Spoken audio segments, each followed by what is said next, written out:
nombre es Emiliano López, soy investigador del Instituto Tricontinental de Investigación Social en la Oficina de Buenos Aires y quería comentarles, compartirles algunos puntos centrales del texto que hemos editado este año 2020 junto a la editorial Batalla de Ideas, que se llama Las venas del sur siguen abiertas, debate sobre el imperialismo contemporáneo. Este texto tiene básicamente la idea de, justamente parafraseando al gran intelectual latinoamericano Eduardo Galeano, intenta replantear un problema clave para nuestros países, que es cuáles han sido y cuáles son las lógicas contemporáneas del imperialismo. Las lógicas que ha aplicado el imperialismo norteamericano en el plano económico y político e incluso militar en los últimos 40 a 50 años. En una etapa muy particular, marcada, como consideramos en el texto, por la decadencia de Estados Unidos como imperio,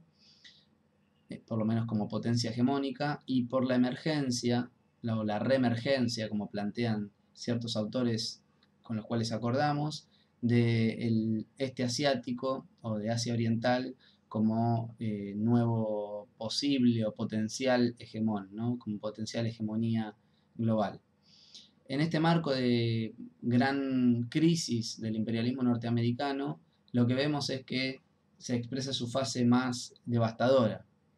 La crisis no quiere decir necesariamente que los resultados en su política económica, en su política militar, en su estrategia geopolítica sean estrictamente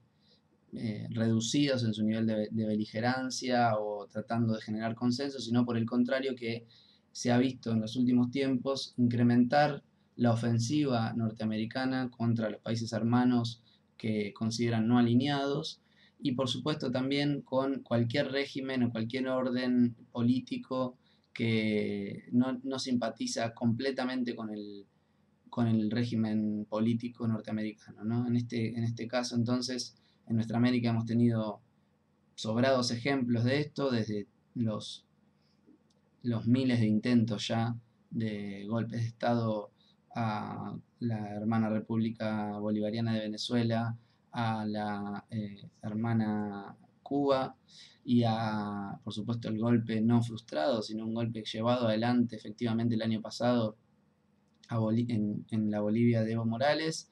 y que en buena medida logramos revertir a través de una elección histórica ese resultado, gracias a una gran estrategia de poder del pueblo boliviano y del MAS. Sin embargo, como decía, la política norteamericana ha entrado en una espiral de violencia, de guerra híbrida y de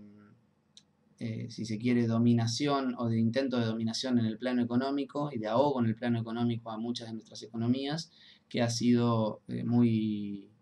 duro para traspasar estos momentos de los últimos años, luego del ciclo progresista y de izquierda que ha vivido nuestra región. Entonces, en buena medida, en ese marco de crisis y en ese marco de ofensiva imperialista de Estados Unidos, nos parecía interesante tratar de recapitular un poco y de repensar un poco cuáles han sido, cuáles son efectivamente las nuevas formas del imperialismo en nuestro tiempo, en este mundo, digamos, globalizado, de globalización neoliberal, de financiarización de las economías, de gran deslocalización productiva, de nuevas formas de la política vinculadas a las fake news y a los golpes de Estado blandos o nuevas formas de intervención militar, a las lógicas de intervención mediática como aparatos de difusión del imperialismo norteamericano y los gobiernos de derecha. Bueno, una suma de nuevas formas de intervención que nos parecía interesante reflexionar al menos sobre algunas de ellas y que por supuesto se complementa con otros trabajos tanto del instituto como de otros espacios. En ese marco el instituto ha generado este material en conjunto con investigadores e investigadoras de distintos lugares del mundo. En particular, el libro consta de 5 partes, 5 trabajos que fueron producidos por intelectuales de nuestros diferentes países del sur y algunos países del norte. Básicamente contamos con dos textos vinculados al debate más centrado en la geopolítica y en la transición que está teniendo eh, nuestro mundo actual en relación al imperialismo norteamericano.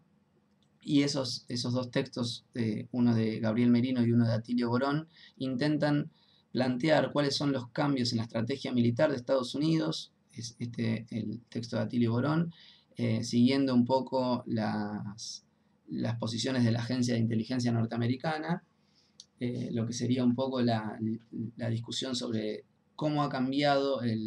la política del hard power estadounidense frente a la emergencia de gobiernos progresistas y de izquierda en el continente y en otras regiones del mundo. Por supuesto, esto tiene implicancias muy concretas sobre cómo han operado, sobre todo en la hermana República Bolivariana de Venezuela, a través de distintas estrategias de guerra híbrida en los últimos años, el imperialismo norteamericano y en otros países de la región. El texto de Gabriel Merino, por su parte, intenta discutir cuáles han sido las disputas políticas al interior de los bloques de poder en Estados Unidos. El bloque de poder en Estados Unidos, según el texto de Gabriel, se centra en dos grandes líneas, una línea que él llama americanistas, que sería el ala más cercana a Donald Trump actualmente, y un ala que podríamos visualizar más cercana a los demócratas de derecha, digamos, que tiene una estrategia que el autor llama globalista. Estas dos estrategias son, si se quiere, bien diferenciadas en cuanto a cómo construir la política económica y la geopolítica imperial en estos tiempos, y sobre todo tiene un debate muy concreto en cómo trabajar en relación a la emergencia de China en los próximos años, ¿no? La estrategia americanista es una estrategia más beligerante, más reaccionaria frente a la emergencia de China. Por eso la guerra comercial es uno de los grandes hitos de la política de Trump en la política económica global, mientras que la política globalista intenta, a través de tratados de libre comercio y de acuerdos de libre comercio generales, integrar a los distintos países, sabiendo que Estados Unidos tiene una posición favorable en la mayoría de los casos para comerciar y para generar acuerdos de inversiones. Por su parte, los trabajos de Ahmet Tonak, un intelectual turco muy vinculado a las teorías económicas de izquierda y marxistas, genera una línea muy interesante en cuanto al debate de la crisis del capitalismo, si se quiere, competitivo a nivel internacional. El texto se llama El moribundo capitalismo competitivo. Lo que intenta plantear el autor es cómo ese capitalismo competitivo, que es un poco el paradigma del liberalismo, de los neoliberales, no solo está en crisis, sino que nunca ha existido como tal, y que el imperialismo, esta es una idea que ya estaba presente en la obra de Lenin, el imperialismo tiende a concentrar el poder y los ingresos en los sectores más concentrados, justamente, valga la redundancia, de las clases dominantes de sus países. Por lo tanto, esto genera una desigualdad norte-sur muy, muy tajante, muy preponderante, ¿no? Entonces, las lógicas de intercambio desigual, es decir, de apropiación de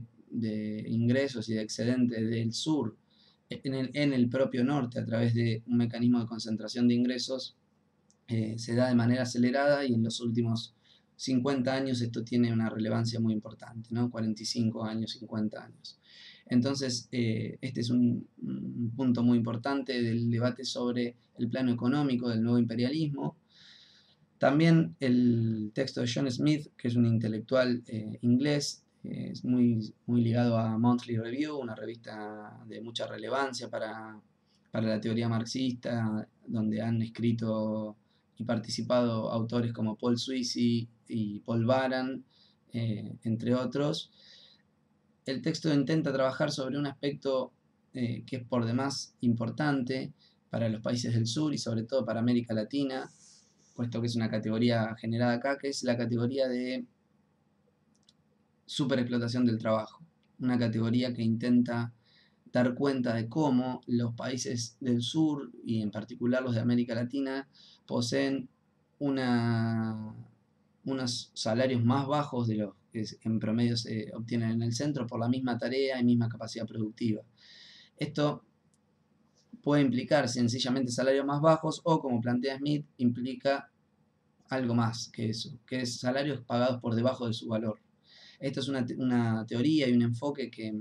el autor retoma también de Rui Mauro Marini, que es un autor brasileño de la teoría marxista de la dependencia muy importante,